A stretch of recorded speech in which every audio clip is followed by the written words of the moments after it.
한 해를 시작하며입니다. 한 해를 시작하며. 우리는 작년 이 마지막 주일 때 한 분도 빠짐없이 2024년도 우리에게 주신 하나님의 말씀 카드를 뽑은 적이 있습니다. 여러분들은 과연 어떠한 말씀들을 뽑으셨습니까?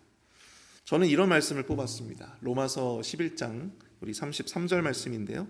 깊도다 하나님의 지혜와 지식이 풍성하며 그의 판단은 헤아리지 못할 것이며 그의 길은 찾지 못할 것이로다. 아멘. 저도 이 말씀을 뽑은 후에 하나님께서 나에게 왜 이런 말씀을 주셨을까 고민하면서 기도했는데요. 특별히 그 과정에서 그 말씀을 뽑고 그 말씀을 읽었을 때보다도 훨씬 더 저에게 큰 은혜로 다가옴을 경험하게 되었습니다. 아마도 저뿐만 아니라 모든 우리 성도님들이 말씀 카드를 읽고 또 그것을 묵상하시면서 저와 같은 경험을 하셨을 것이다. 그렇게 생각이 되어집니다. 저는 개인적으로 2024년도를 시작하기에 앞서서 이 하나님의 말씀을 통해서 우리가 한 해를 도전하고 또한 의지를 다지는 것이 우리 성도님들 각자에게 매우 중요한 의미를 가질 수 있다. 그렇게 생각이 됩니다. 특별히 오늘 본문도요. 이 가나안 땅을 앞둔 이스라엘 백성들에게 하나님께서 말씀을 주시는 장면을 기록하고 있습니다. 모세는 가나안 땅으로의 입성을 앞둔 이스라엘 백성들에게 그들이 반드시 명심하고 또 명심해야 할 하나님의 말씀을 전하고 있습니다. 그 말씀들은 그들의 생존과 또한 그들의 번영에 있어서 너무나도 중요한 삶의 원칙이었기 때문입니다. 그런 의미에서 오늘 본문은 이스라엘 백성들과 마찬가지로 이 새로운 땅, 또 새로운 한 해를 시작하는 우리들이 이 생존과 번영을 위해서 반드시 우리의 가슴 가운데 새겨야 할 영적인 교훈이 무엇일까? 그것을 우리가 고민하게 된다고 하는 것이죠.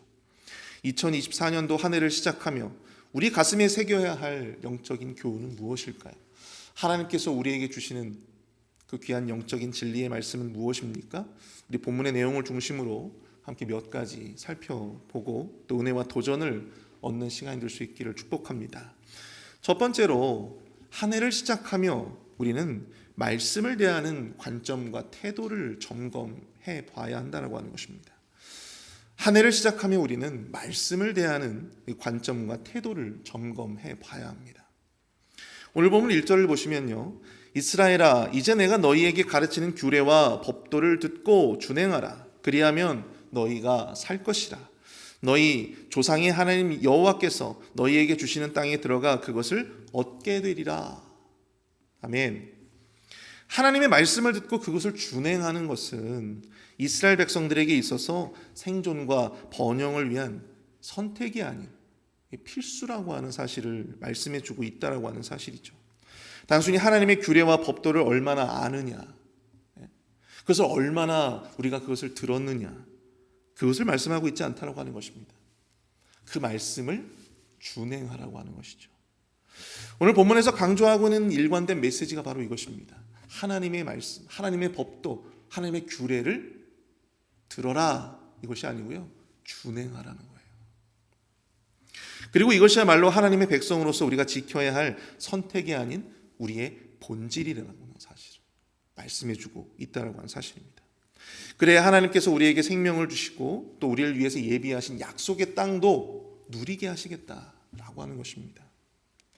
사랑하는 성도 여러분, 저는 올 한 해에도 하나님께서 우리를 위해 예비하신 축복의 땅 그리고 그 약속의 땅을 믿음으로 쟁취하시는 저와 여러분 될 수 있기를 축복합니다.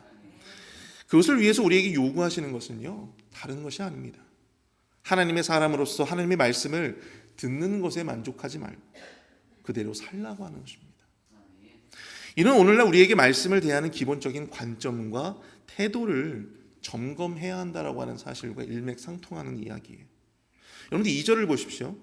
내가 너희에게 명령하는 말을 너희는 가감하지 말고 내가 너희에게 내리는 너희 하나님 여호와의 명령을 지키라. 특별히 이 구절에서 말씀을 가감하지 말라 그렇게 말씀하고 있어요. 말씀을 가감하지 말라. 여기서 가감하지 말라고 하는 것은 하나님의 말씀을 두고 우리 자신에게, 개인에게 그 말씀이 유리하게 해석되어지거나 또 받아들여서 그것을 왜곡시켜서 안 된다라고 하는 사실입니다. 하나님의 말씀이 하나님의 말씀으로 전해지고 또 그것을 하나님의 말씀으로 들어야 한다라고 하는 사실이에요. 앞에서 말씀드린 대로 우리는 연말에 이 말씀 카드를 뽑았습니다. 그런데 저희 목회팀이 이 서점에서 말씀 카드를 구매를 해서 그것이 이제 배송되어 왔는데요. 그 많은 말씀 카드들 가운데서 저희가 말씀 카드들 가운데 일부분을 뽑아냈어요. 어떤 말씀들일까요? 우리에게 권면을 주는 말씀들, 우리에게 회개를 요청하는 말씀들, 또 우리에게 어떤 결단을 촉구하는 그런 말씀들을 우리 목회팀에서 그것을 속간했어요. 왜 속간했을까요? 재작년에 그런 결단과 회개와 또한 어떤 의지를 종용하는 그런 말씀들을 뽑고 난 이후에 몇몇 성도님들께서 마음이 좀 불편하셨다라고 하는 이야기를 듣게 됐습니다. 그래서 그 말씀들을 저희 목회팀에서 뽑은 거예요.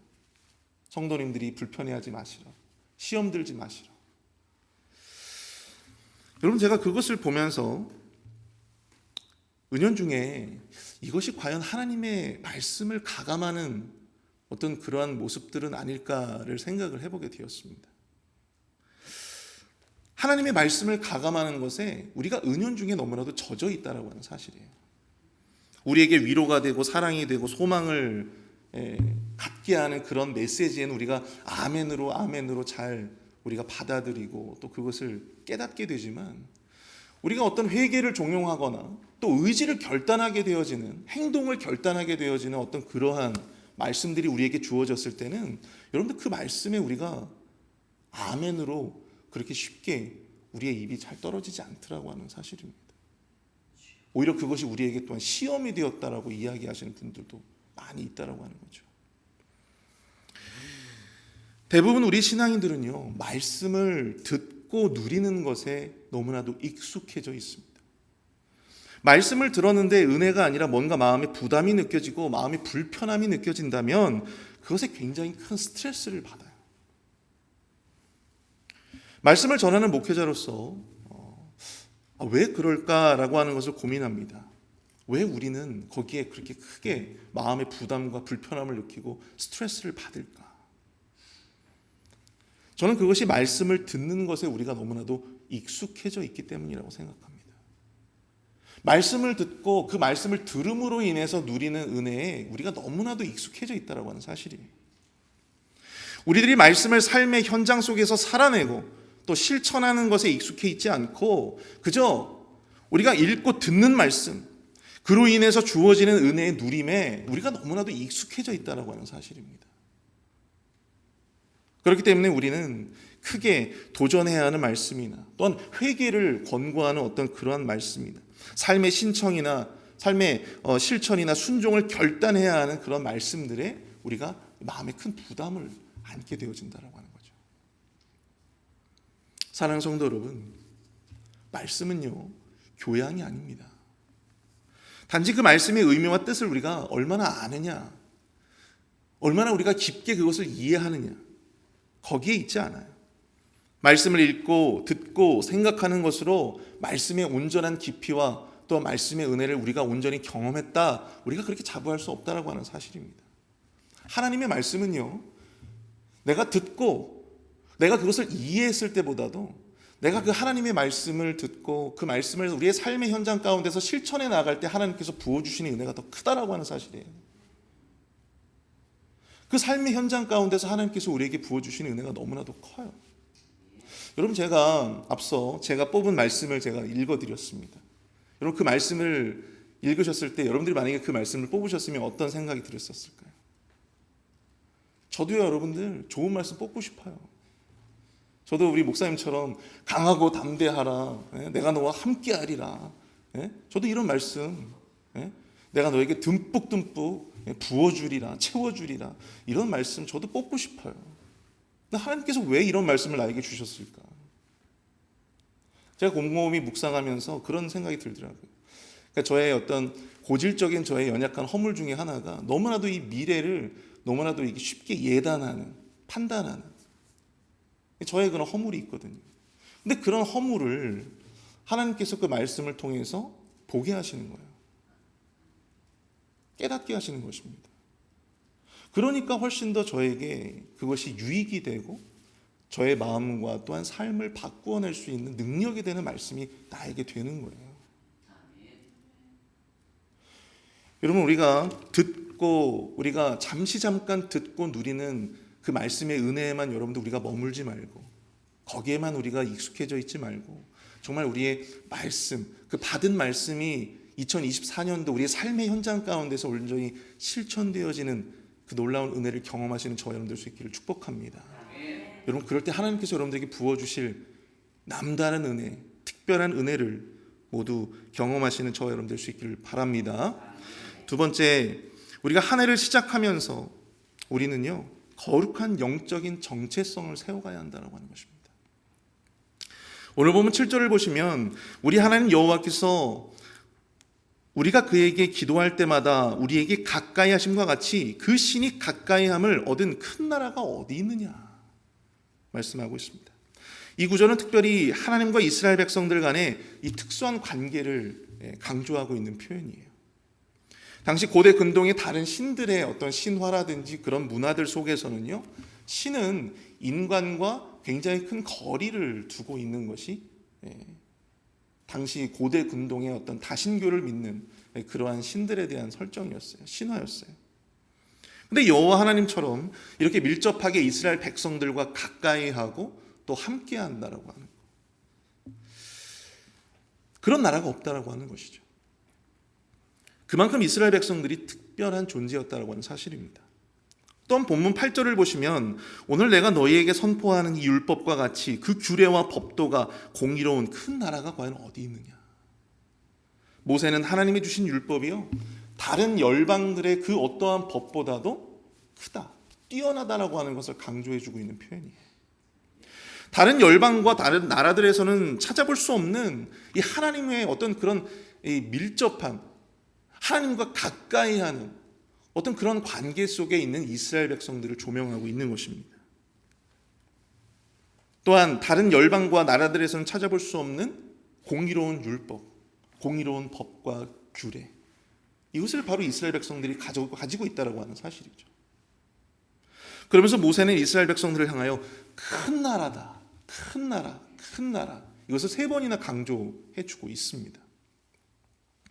당시에도 여러분들 고대의 근동에 큰 나라들이 존재했어요. 제국들이 존재했습니다. 그러나 하나님의 선택을 받은 민족, 또 하나님의 공의로운 율법을 맡은 이스라엘 백성들이야말로 진정한 큰 나라임을 강조해주고 있는 것이죠. 사람이 많고 땅이 넓어 큰 나라가 아닙니다. 하나님의 관계 가운데 하나님 안에 거하는 것이 큰 나라예요. 하나님과의 온전한 관계에 있는 것이, 또 하나님의 말씀 안에 내가 거하는 것이 진정으로 큰 나라임을 모세는 이야기하고 있는 것입니다.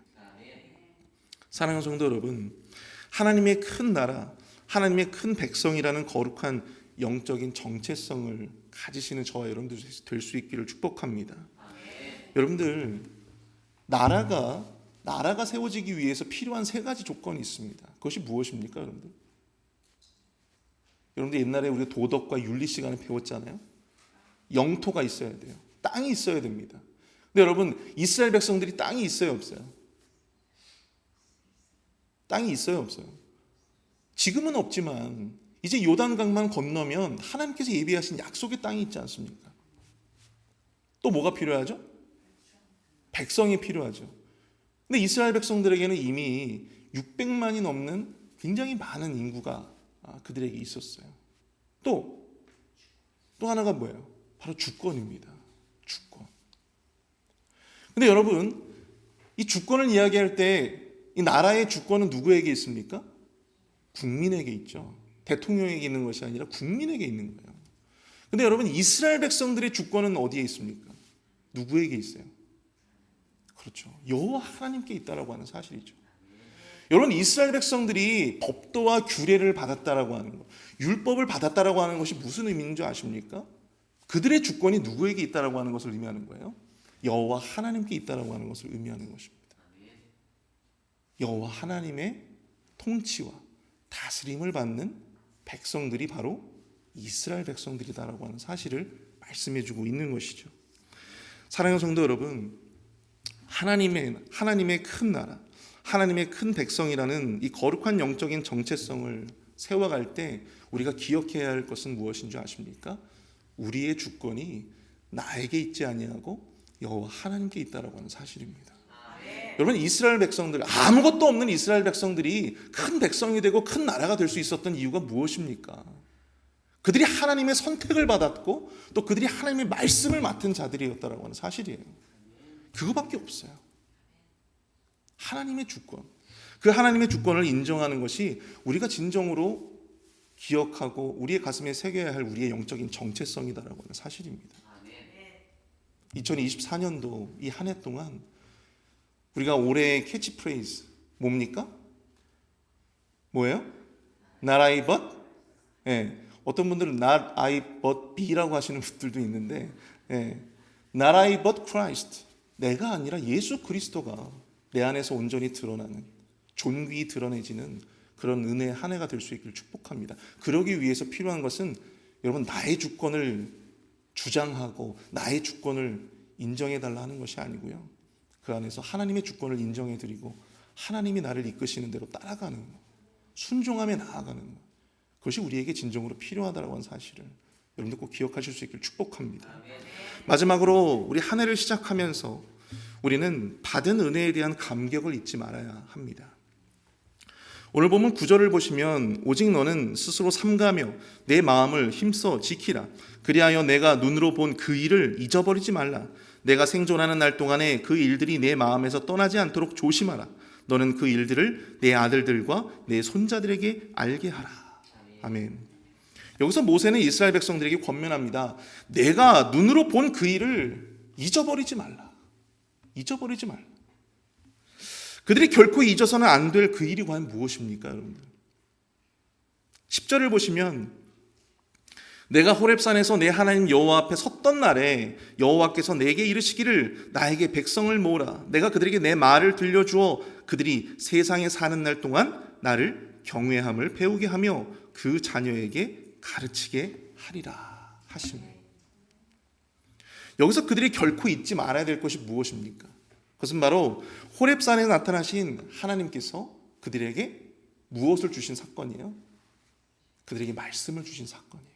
십계명의 두 돌판을 주셨어요. 율법을 주신 사건을 의미합니다.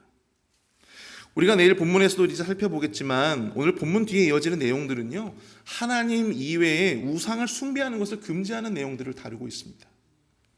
하나님이 그토록 이스라엘 백성들이 우상 숭배에 분명한 선을 긋고 계시는 분명한 이유가 있어요. 무엇입니까? 바로 여호와 하나님이 그들의 왕이 되어주시고 여호와 하나님이 그들의 신이 되어주셨다라고 하는 사실입니다. 이제 그들에겐 다른 신이 필요가 없는 거예요. 여호와 하나님이 신이 되어주셨어요. 여호와 하나님이 그들의 길잡이가 되어주셨습니다. 그들의 통치자가 되어주셨습니다. 이제 그들에게 다른 신은 필요 없어요. 이제 그들에게 다른 통치자는 필요가 없는 것입니다. 바로 여호와 하나님께서 그들의 신이 되어주셨다라고 하는 것입니다. 여호와 하나님이 그들의 왕이 되어주시고 그들을 당신의 백성을 삼아 주셨다라고 하는 것, 그것이 바로 그들이 결코 잊지 말아야 할, 그들이 결코 잊지 말고 꼭 기억해야 할 바로 그 사건이다라고 하는 사실입니다. 사랑하는 성도 여러분, 하나님의 말씀을 보며 이스라엘 백성들이 십계명의 두 돌판을 보면서 어떤 생각을 하게 되었을까요? 그 말씀들, 그 계명들이 쭉 적혀져 있는 그 말씀들을 보면서 이 말씀들을 내가 다 지키면서 살아야 돼. 마음에 큰 부담감이 막 생기고 불편함이 생기고 그랬을까요? 여러분, 하나님께서 그 두 돌판을 우리에게 주신 것, 이스라엘 백성들에게 주신 것은 그 돌판을 보면서 우리가 바로 하나님의 백성이구나라고 하는 것을 깨닫게 하시기 위해서입니다. 내가 바로 하나님의 백성이다. 그리고 하나님께서 나의 진정한 신이 되어주셨다라고 하는 것, 나의 왕이 되어주시고 나의 통치자가 되어주셨다라고 하는 것, 나를 애굽의 종으로 남겨두지 아니하시고 나를 당신의 백성으로 삼아주셨다라고 하는 것. 우리가 말씀을 통해서 보아야 할 것은 바로 그것입니다. 내가 이 말씀들을 어떻게 내가 다 지키면서 사나? 내가 이 말씀들을 내가 얼마나 더 실천하면서 살아야 되나? 여러분, 이런 부담감을 우리가 느끼는 것이 아니라 여러분, 우리가 매일같이 듣는 이 말씀들을 통해서 그 말씀을 주신 분이 여호와 하나님이심에 여러분들 감사하실 수 있는 저와 여러분들 되실 수 있길 축복합니다. 여러분들 그 은혜가 우리 안에 충만하게 되어지길 바라요. 우리가 받은 은혜를 잊지 않기 위해서 하나님이 우리의 신이 되어주시고 하나님이 우리의 통치자가 되어주신 바로 그 은혜에 여러분들과 우리가 그 은혜를 잊지 않기 위해서 어떻게 해야 됩니까? 오늘 말씀에서도 이야기하다시피 그 말씀을 전해야 합니다. 그 말씀을 가르쳐야 돼요. 여러분, 말씀을 전하고 말씀을 가르치는 거는요, 그들을 위해서가 아니라 누구를 위해서요? 바로 나 자신을 위해서요. 저도 성경을 가르치고 하다 보니까요, 여러분, 성경을 가르치는 게 오히려 저한테 더 많은 은혜를 주더라고요. 더 많은 깨달음을 주더라고요. 마찬가지입니다. 여러분들 그 말씀, 들은 말씀들을 전하고 또한 여러분들의 자녀들 혹은 여러분들의 가족들에게 그것을 전하실 때 아마도 하나님께서 여러분들에게 더 부어주시는 은혜가 더욱더 클 줄 믿습니다. 올 2024년도 한 해 우리가 여호와 하나님이 우리의 왕이 되어주시고 여호와 하나님이 우리의 신이 되어주셨다라고 하는 것, 하나님이 우리의 여호와가 되어주셨다라고 하는 것이 우리에게 큰 은혜요 감사의 제목이 될 수 있기를 축복합니다. 그리고 그 은혜를 우리가 붙잡고 나아갈 때 2024년도 한 해 동안 우리에게 베풀어 주실 놀라운 하나님의 은혜를 기대하시는 저와 여러분 될 수 있기를 축복합니다.